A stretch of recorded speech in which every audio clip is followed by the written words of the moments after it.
여러분은 이런 말 들어보신 적 있으신가요? 걱정하지 마, 그냥 친구야. 처음엔요, 그 말이 그럴듯합니다.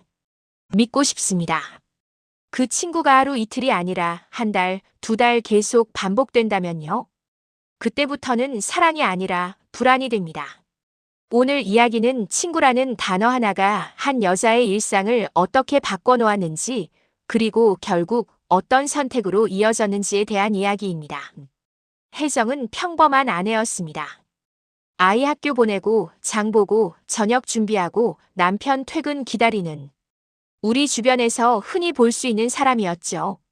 남편 승수는 겉으론 다정한 사람이었습니다. 오늘 뭐 먹고 싶어? 우리 애는 학교 어땠대? 이런 말도 하고요. 그런데 어느 날부터 작은 습관 하나가 바뀝니다. 전화가 오면 슬쩍 자리를 피합니다. 통화를 짧게 끊습니다. 그리고 꼭 이렇게 말하죠. 일 얘기야. 혜정은 그 말을 믿습니다. 처음엔요. 하지만 이상했습니다. 일 얘기라면 왜 이렇게? 표정이 급해질까요? 어느 날 저녁 승수는 무심하게 말합니다. 나 오늘 잠깐 친구 만나. 혜정은 묻습니다. 누구? 그때 승수는 아주 자연스럽게, 그러니까 너무 자연스럽게 말하죠. 은영. 대학 때부터 알던 친구야. 여기서부터였어요. 은영이라는 이름이 혜정의 집안에서 너무 자주 들리기 시작한 건 혜정은 처음엔 대수롭지 않게 넘깁니다. 그래, 친구 만날 수도 있지. 사회생활 하는데 그럴 수도 있지. 그런데요. 문제는 횟수였습니다. 한 번이 두 번 되고, 두 번이 네 번 되고, 어느 순간부터는 혜정이 또 라고 말할 정도가 됩니다. 그리고 승수는 항상 똑같은 말로 끝냅니다. 그냥 친구야. 혜정은 스스로를 탓합니다. 내가 예민한가? 내가 너무 집착하나? 하지만 불안은요. 큰 사건 하나로 생기는 게 아닙니다. 작은 의심이 조용히 쌓여서 생깁니다. 늦은 귀가, 답이 느린 메시지, 설명이 짧은 말투, 그리고 그냥 친구야. 혜정은 어느 날 냉장고 문을 열다가 손이 멈춥니다. 아침에 사둔 재료가 그대로 남아 있었거든요. 아, 나 오늘도 혼자 먹겠구나. 그 순간 불안이 아니라 서러움이 먼저 올라옵니다. 나는 지금 결혼 생활을 하고 있는 걸까? 결국 혜정은 그 친구 은영을 만나기로 합니다. 카페에서 마주한 은영은 생각보다 당당했습니다. 인사도 가볍고 표정도 여유롭고 심지어 먼저 말하죠. 오해하시는 거 없으셨으면 해요. 우린 진짜 떳떳해요. 혜정은 속으로 생각합니다. 떳떳하면 왜 내가 이렇게 불안하지?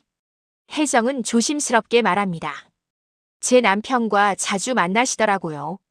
그때 은영은 미소를 지으며 말합니다. 친구니까요. 이 한마디가요. 참 사람을 미치게 합니다. 친구라면서 왜 이렇게 당당한 걸까요? 친구라면서 왜 내 마음은 점점 작아질까요? 혜정이 말합니다. 저는 불편해요. 그러자 은영은 조금도 미안해하지 않고 오히려 이런 식으로 반문합니다. 그렇게 자신 없으세요? 남편분한테? 혜정은 그 순간 숨이 턱 막힙니다.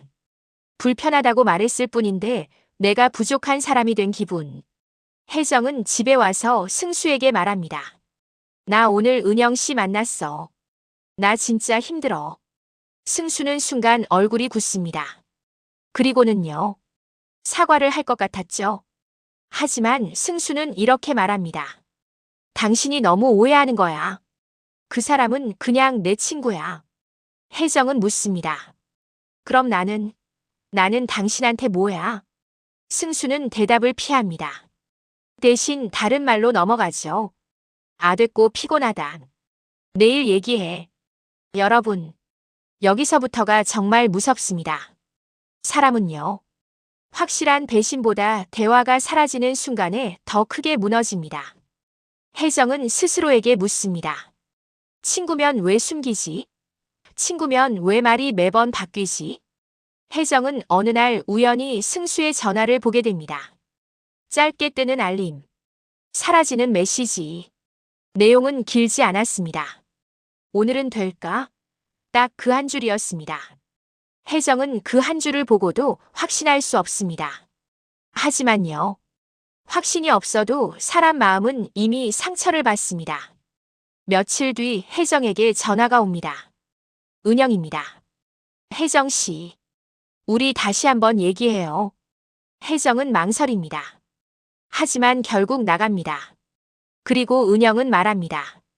저는요, 승수 씨를 단순한 지인으로만 보지 않아요. 혜정의 눈이 흔들립니다. 무슨 말이에요?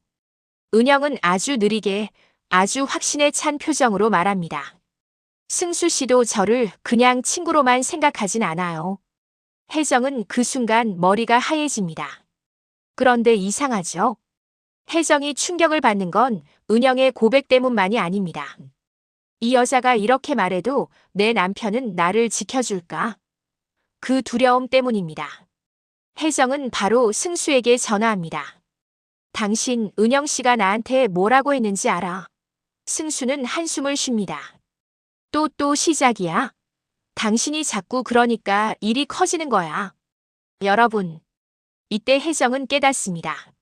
남편은 문제를 해결할 사람이 아니라 문제를 피하는 사람이라는 걸요. 그리고 피하는 사람은 결국 가정을 지키지 못합니다. 설상가상으로 집안 형편도 넉넉하지 않습니다. 혜정은 말합니다. 요즘 생활비도 빠듯한데 승수는 짜증을 냅니다. 그럼 당신이 아껴. 쓸데없는데 신경 쓰지 말고. 혜정은 그 말을 듣고 속으로 생각합니다. 쓸데없는 게 뭐야? 내 마음이 쓸데없는 거야. 부부 사이가 무너지면요. 말 한마디가 칼이 됩니다. 혜정은 결국 상담을 받으러 갑니다. 누군가에게라도 이 혼란을 정리받고 싶었던 거죠. 상담자는 묻습니다. 남편분은 당신을 지켜줬나요? 혜정은 한참을 말없이 있다가 조용히 말합니다. 아니요. 한 번도요. 상담자는 말합니다. 가정은 사랑만으로 유지되지 않습니다. 신뢰와 책임이 있어야 합니다. 그 순간 혜정은 마음속에서 뭔가가 툭 끊어지는 느낌을 받습니다. 혜정은 집으로 돌아와 승수에게 말합니다. 나는 더 이상 이 관계에서 혼자 울고 싶지 않아. 승수는 당황합니다. 뭐? 갑자기 왜 그래? 혜정은 차분하게 말합니다. 갑자기가 아니야. 나는 오래전부터 무너지고 있었어. 그리고 마지막으로 이 말을 남깁니다. 당신이 지키지 못한 가정은 내가 혼자서 지킬 수 없어. 여러분, 우리는 살면서 참 많은 걸 참습니다. 가족이니까 아이 때문에, 체면 때문에, 세월 때문에. 하지만요. 참는 게 사랑은 아닙니다. 사랑은 서로를 지켜주는 겁니다. 친구라는 말로 배우자의 마음을 무너뜨리는 관계는 결국 가정을 무너뜨립니다. 오늘 이야기가 누군가에겐 조용한 용기가 되길 바랍니다. 끝까지 들어주셔서 감사합니다.